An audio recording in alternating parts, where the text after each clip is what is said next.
Oke, bismillahirrahmanirrahim. Assalamualaikum warahmatullahi wabarakatuh. Waalaikumsalam warahmatullahi wabarakatuh. Oke, pertama-tama puji syukur atas kehadirat nikmat Allah Subhanahu wa taala sehingga kita semua bisa kembali bertemu secara daring, di mana pada kesempatan kali ini kita akan melanjutkan materi untuk pertemuan ke-9 ya untuk mata kuliah mekanika tanah. Jadi saya harapkan kita senantiasa dilimpahkan dengan nikmatnya hingga kita dapat terus senantiasa bisa memberikan manfaat. Sebelum kita mulai, alangkah baiknya kita mulai terlebih dahulu dengan berdoa. Semoga perkuliahan kita sore hari ini berjalan dengan lancar. Berdoa menurut agama dan kepercayaan masing-masing. Berdoa dipersilahkan.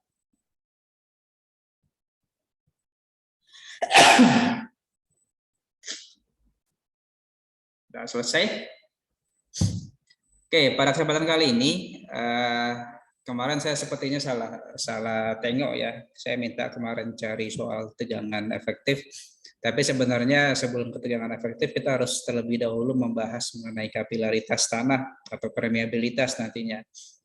Jadi tugas itu nanti akan kita bahas pada pertemuan ke-10 saja. Jadi kemungkinan di minggu depan akan kita bahas. Jadi saya harapkan waktunya bisa dimaksimalkan untuk masing-masing kelompok, dipahami dengan baik masing-masing soal dan jawabannya, dicoba dulu di belajar mandiri, nanti kita bahas pada pertemuan depan. Jadi pertemuan ke depan saya harap kita dimulai setelah asar langsung siap semua untuk presentasi. Dan saya harapkan nanti untuk presentasi saya mau kalian secara mandiri setiap kelompoknya menyiapkan link untuk ke Zoom-nya dan mencoba untuk presentasi. Saya mau kalian bisa latihan juga. Jadi kalian presentasi, kalian yang melakukan recording, saya mau coba lihat sejauh mana kalian siap. Selain terkait dengan penyampaian materi, saya harapkan siap juga secara teknis untuk presentasi secara daring. Oke, kita mulai saja seperti biasa di sesi ini penjelasan materi saja langsung dan nanti akan ada beberapa pertanyaan, jadi silakan diperhatikan dengan sesama. Kalau memang ada yang ingin ditanyakan atau ditanggapi, saya persilakan. Kalau tiba-tiba suara saya tidak jelas atau hilang, silakan nanti dikabarkan saja langsung melalui chat ataupun langsung hidupkan mikrofonnya. Oke, 3 poin utama yang akan kita bahas pada kesempatan kali ini adalah mengenai tekanan kapiler, kemudian permeabilitas dan garis aliran.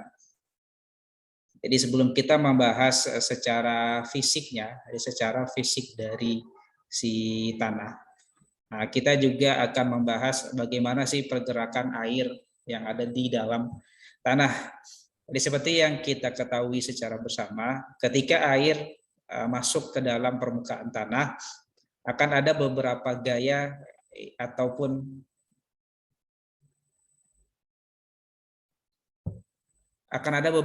yang nanti mengakibatkan pergerakan dari si air di dalam tanah itu, baik pergerakan secara horizontal ataupun pergerakan secara vertikal. Salah satunya adalah yang berkaitan dengan tekanan kapiler. Tekanan kapiler nanti akan berkaitan juga dengan permeabilitas. Dan nanti turunannya adalah kita memahami terkait dengan garis aliran, terkait dengan rembesan, yang nanti berkaitan juga dengan tegangan efektif. Jadi bagaimana ketika air berada di dalam permukaan tanah, ada beberapa gaya-gaya yang mempengaruhi sehingga dia bisa bergerak, sehingga bisa terbentuknya suatu aliran air di bawah tanah. Yang nanti sebenarnya akan penting juga dipahami, salah satunya adalah dalam pembuatan bendungan atau bangunan-bangunan pelindung atau bangunan-bangunan di dekat dengan air permukaan nantinya.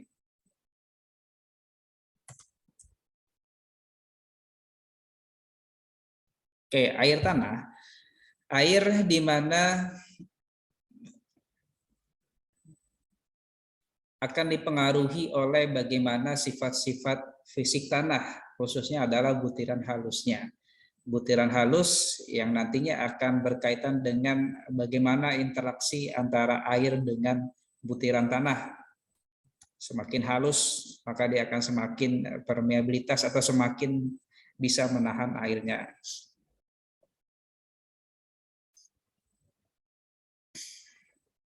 Kemudian, ketika kita berbicara air yang berada di bawah permukaan tanah, maka secara alami akan terbentuk beberapa lapisan-lapisan tanah atau zona-zona tanah, di mana yang pertama ada zona jenuh sebagian, di mana pada zona ini terjadi penguapan air. Jadi air yang berada di sela-sela di pori-pori dari partikel-partikel tanah dia mengalami penguapan. Jadi masih ada pengaruh dari permukaan tanah, adanya panas atau sinar matahari sehingga menyebabkan air yang berada di dalam tanah masih mengalami penguapan. Kemudian ada zona kapiler. Zona kapiler di sini di mana air yang berada di dalam tanah ini pergerakannya itu dipengaruhi adanya tekanan kapiler. Tekanan kapiler ini terbentuk karena adanya ruang antara butiran-butiran yang sangat kecil, yang mana pori-porinya tadi, ruang-ruang yang berada di antara butiran-butiran air, butiran-butiran tanah tadi masih memungkinkan air untuk mengalami pergerakan. Berbeda dengan ketika di zona jenuh air, muka air tanah di sini tekanan kapilernya sudah sama dengan 0 atau tekanan hidrostatisnya akan sama dengan 0. Jadi di sini tidak ada, bisa dikatakan hampir tidak ada pergerakan karena sudah dalam kondisi jenuh air. Jadi kapiler ini memang terbentuk ketika kondisinya masih belum jenuh air.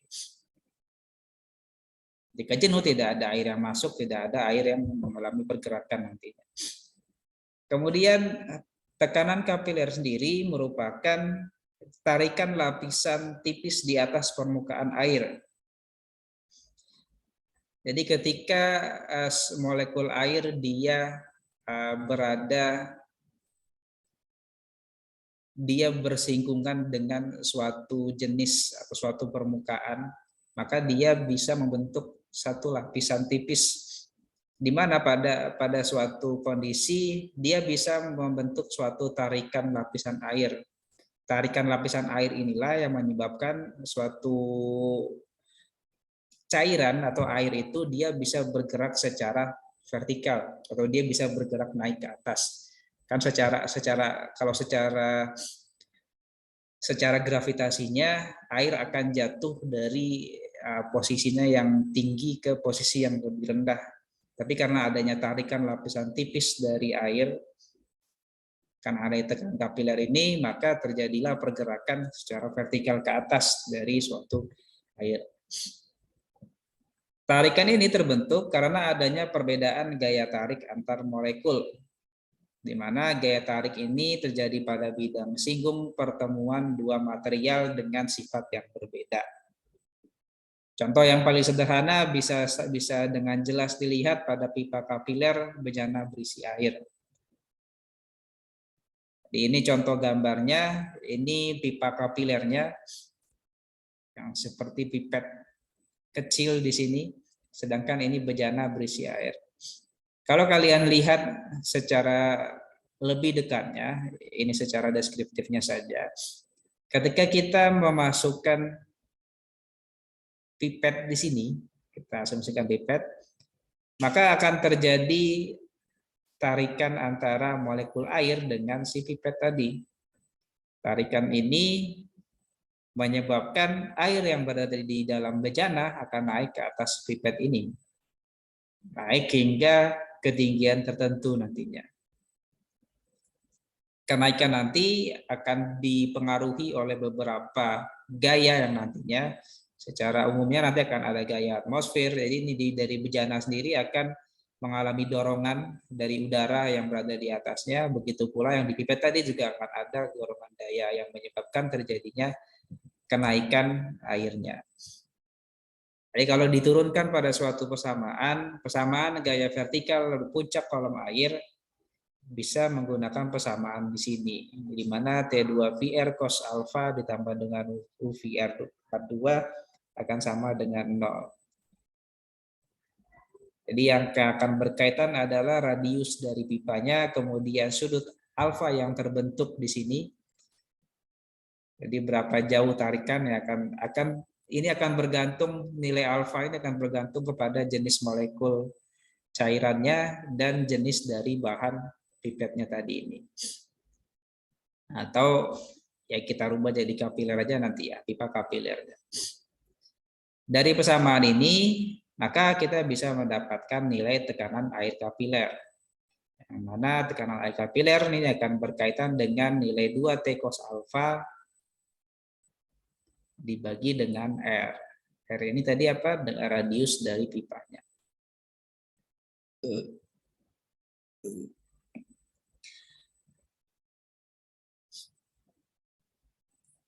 Kemudian yang nantinya berkaitan dengan tinggi air, yang berhubungan dengan tinggi air dalam kapiler adalah yang pertama adalah berat volume dari air, ini berkaitan dengan karakteristik kimia dari si airnya tadi, dan berapa sudutnya.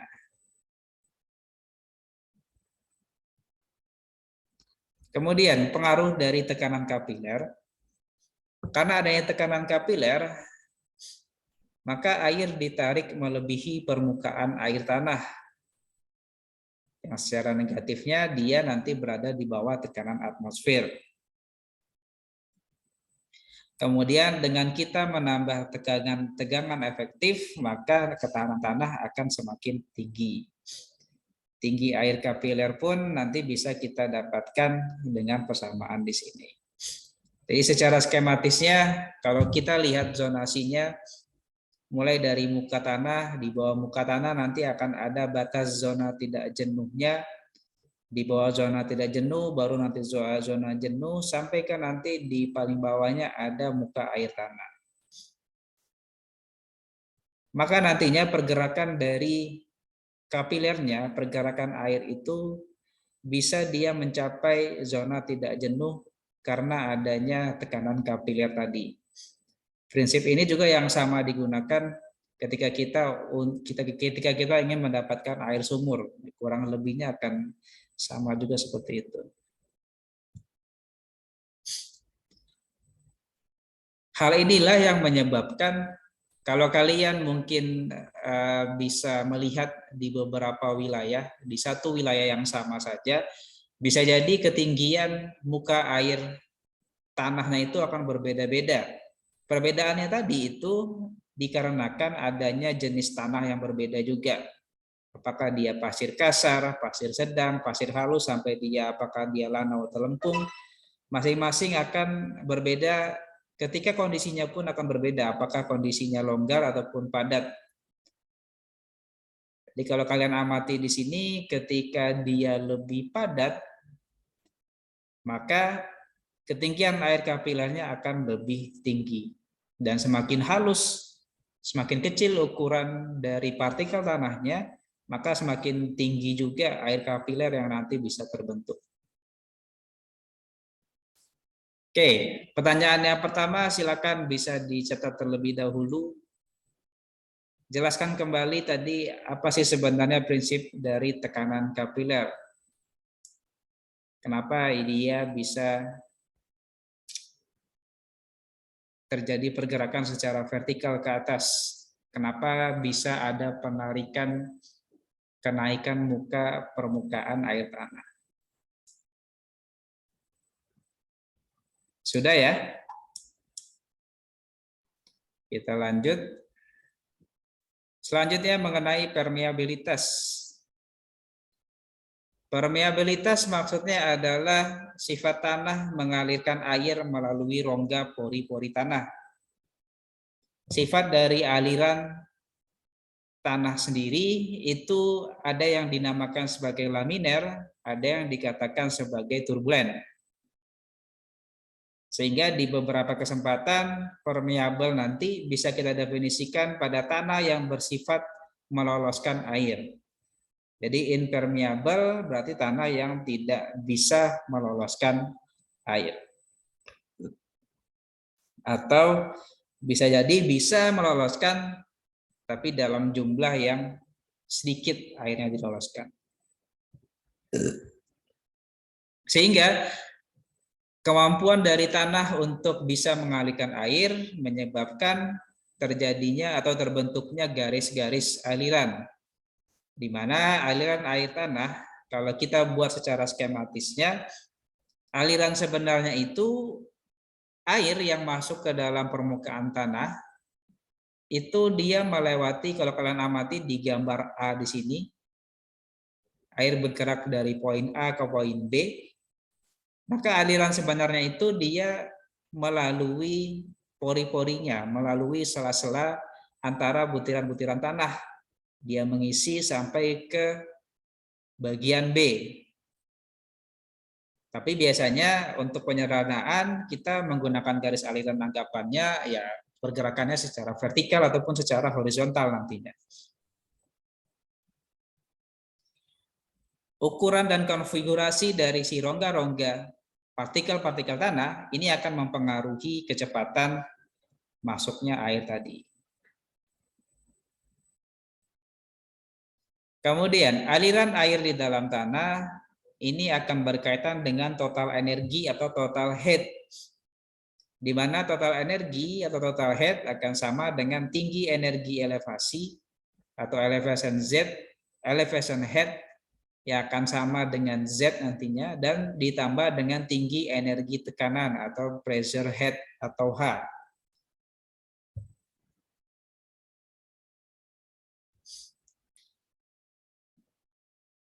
Di mana kalau kita mencoba menghitung berapa sebenarnya kehilangan energi antara titik A dan titik B, di menggunakan garis aliran tadi, kita asumsikan terjadi pergerakan air dari titik A ke titik B, maka pergerakan atau aliran air tadi dari titik A ke titik B menyebabkan adanya kehilangan energi yang kita buat dalam persamaan ini sama dengan delta H, di mana kita bisa menghitung masing-masing H di sini adalah berapa energi yang ada, yang terbentuk atau yang bisa kita hitung pada titik A dan pada titik B. Di mana dengan persamaan ini kita bisa mendapatkan nilai masing-masing. Kemudian dengan kita bisa mendapatkan berapa nilai delta H, berapa nilai kehilangan energi tadi, dibagi dengan berapa jaraknya, jarak antara kedua titik atau sama dengan L, maka itulah yang nanti kita definisikan sebagai gradien hidrolik atau I. Jadi I akan sama dengan berapa jumlah kehilangan energinya dibagi dengan jaraknya. Atau nanti istilah lainnya delta H di sini kan bisa kita definisikan sebagai tinggi energi hidroliknya. Secara skematisnya yang bisa kita lihat adalah pada persamaan di sini, pada gambar yang ada di sebelah. Jadi kita asumsikan pada suatu kolom tanah, laju alirannya itu kita lihat bergerak dari titik A sampai ke titik B dengan kita menggunakan tabung piezometer. Jadi seperti yang di sini ada pipa kapiler yang tembus dari titik A sampai ke ujung permukaan. Maka nanti kita bisa menghitung berapa energinya, energi pada masing-masing titik tadi dari kedua titik A dan B. Kemudian setelah kita mendapatkan berapa kehilangan energinya, berapa jumlah energi yang hilang di sini, dibagi dengan berapa jaraknya antara kedua titik yang kita ukur berapa kehilangan energinya, maka nanti kita bisa mendapatkan berapa nilai gradien hidroliknya.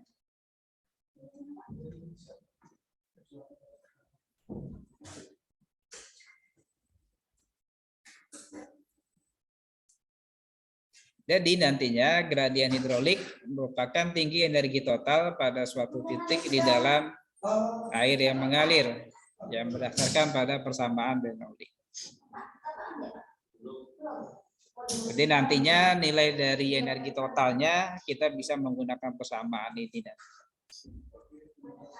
di mana di sini kita bisa mendapatkan ada tinggi tekanan, kemudian ada tinggi kecepatan, kemudian ada tinggi elevasi.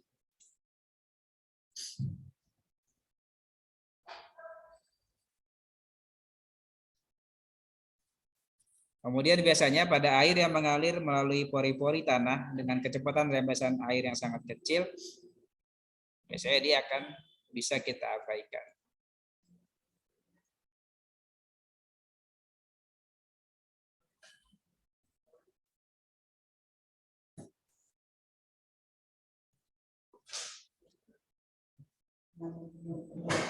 Ini persamaan lain turunannya dan kurang lebihnya sama sebenarnya. Masih mengulang yang tadi, bagaimana kita bisa mendapatkan kehilangan energi antara titik A dan titik B. Nanti mungkin akan lebih jelas kalau kita lihat contoh soalnya ya.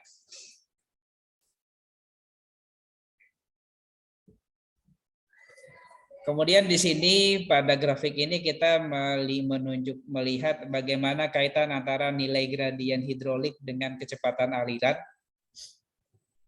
Di mana nanti semakin tinggi nilai gradien hidrolik, maka akan semakin tinggi kecepatannya. Dari sini juga kita bisa membagi zonasi atau zona aliran. Ada zona aliran laminar, transient, dan aliran turbulen. Di mana dalam batuan, kerikil, dan pasir yang sangat kasar, keadaan aliran turbulen mungkin akan terjadi. Jadi ketika, ya secara logikanya memang ketika ukuran pori butirannya semakin besar, maka itu kecepatannya juga semakin besar, tapi turbulennya juga akan semakin besar nantinya. Atau malah akan berpotensi menyebabkan terjadinya aliran turbulen.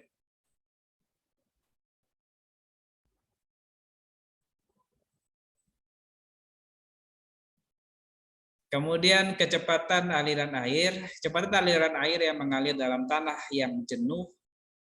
Jika kita buat secara skematisnya, kecepatan aliran atau debit akan bergantung pada nanti luas penampang contoh tanahnya, kemudian luas pori di dalam penampang melintang, dan luas butiran tanah dalam penampang melintang.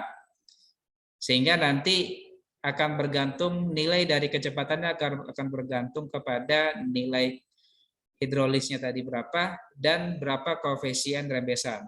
Koefisien rembesan akan bergantung pada luas pori dan luas butirannya nantinya. Kemudian koefisien rembesan atau nilai K tadi atau koefisien permeabilitas nilainya akan berbeda-beda tergantung kepada jenis tanahnya. Jadi semakin tinggi nilai permeabilitas dan nilai koefisiennya, maka dia akan semakin besar ukuran porinya. Jadi kalau kalian lihat di sini, yang butiran kasar dia yang nilai permeabilitasnya lebih tinggi. Semakin kecil dia nilai permeabilitasnya, maka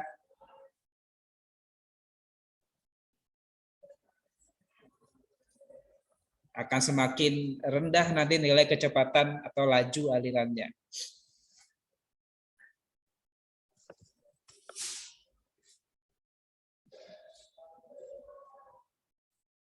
Kemudian kisaran nilai koefisien permeabilitas tanah atau nilai koefisien rembesannya. Pada beberapa kasus kita bisa menghitung nilai koefisien pada sembarang temperatur. Jadi nanti sebenarnya ada tabel nilai dari koefisien rembesan pada suhu tertentu.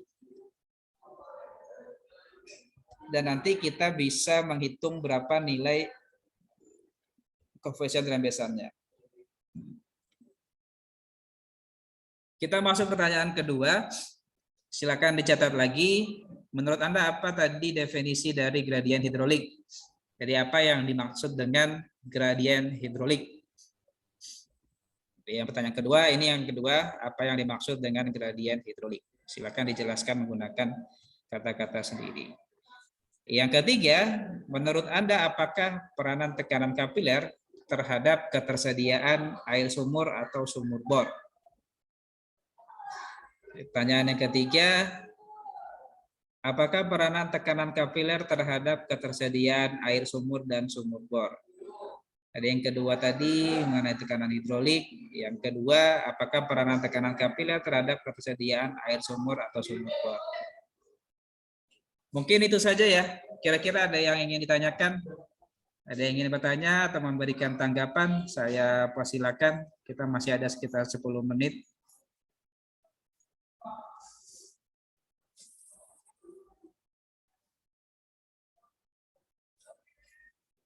Apakah ada yang ingin bertanya terkait dengan materi kita pada kesempatan kali ini? Saya persilakan.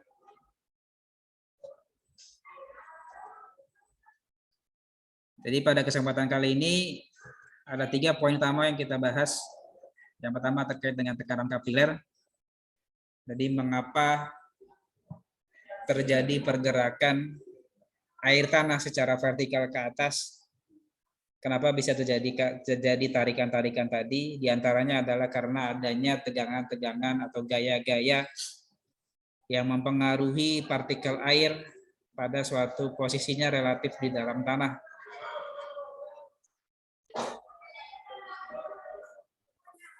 Yang nantinya kita bisa menilainya dari nilai gradien hidrolik. Nilai gradien hidrolik yang berkaitan dengan adanya tekanan karena gravitasi, kemudian adanya tekanan karena ukuran pori tadi.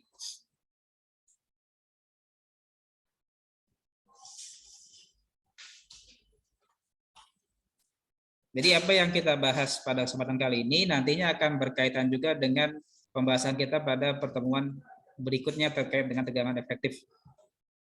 Nah, nantinya kita akan secara matematisnya kita akan coba menghitung terkait dengan rembesan air tanah nanti.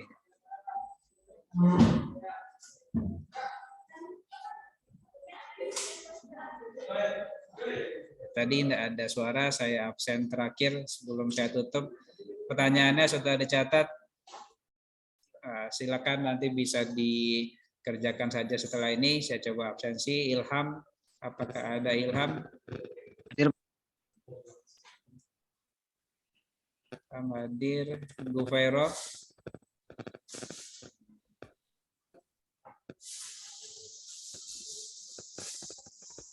Bima. Hadir, Pak. Muhammad Rizky. Hadir, Pak. Yurike. Hadir. M. Subhan. Hadir, Pak. Wahyu.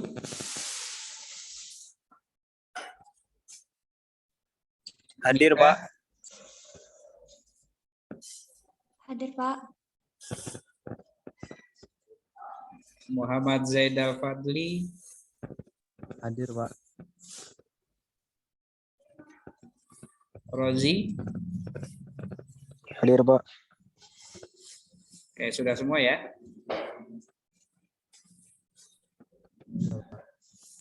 Sudah, Pak. Sudah, Pak. Oke, kalau begitu saya tutup dengan hamdalah. Silakan nanti dikerjakan. Jangan lupa minggu depan presentasi kelompok ya di awal akan kita mulai terkait dengan tegangan efektif yang soal-soalnya. Saya harapkan bisa dikirim contoh soalnya ke grup WhatsApp terlebih dahulu ya. Silakan di screenshot saja dikirim ke grup. Harapannya bisa berbeda pula nanti soal yang dibahas, jangan sampai sama. Saya tutup dengan hamdalah. Terima kasih dan mohon maaf atas segala salah dan kurang. Assalamualaikum warahmatullahi wabarakatuh. Waalaikumsalam warahmatullahi wabarakatuh. Waalaikumsalam warahmatullahi wabarakatuh.